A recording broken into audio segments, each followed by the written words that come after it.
Hello বন্ধুরা, আমার সিম card আমার মোবাইল 28 দিনে বন্ধ করে দেয়। কোনো ই পাওয়া যায় না। যে টাইমে ভরবো রিচার্জ, সে টাইমের 1 মিনিট আগেই বন্ধ। তারপরে কোনো ওপিটি দরকার যদি হয়, কোনো একটা অফিসিয়ালি যদি ওপিটি লাগে, সেটা কিন্তু আমরা দিতে পারি না। অন্তত কম করিয়া 300 টাকা রিচার্জ করতে হবে, তবে ওপিটি। ওই যে গ্যাস,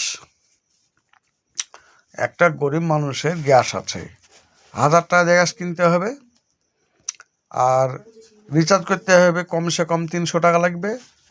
তার উপরে গেলে 350, 450, 600। তাইলে গরিব মানুষরা কি করবে?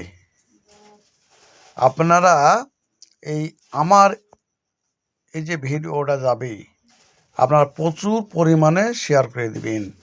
এটা সংসদে বিধায়ক রাঘব চাড্ডা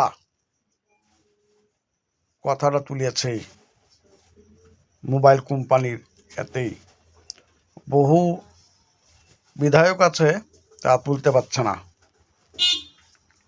আপনারা শেয়ারটা করে দিবেন। রাঘব চাড্ডার দেখতে পাবেন অনেকে রিল ছাড়েছে, তার মধ্যে থেকে আমিও দিলাম।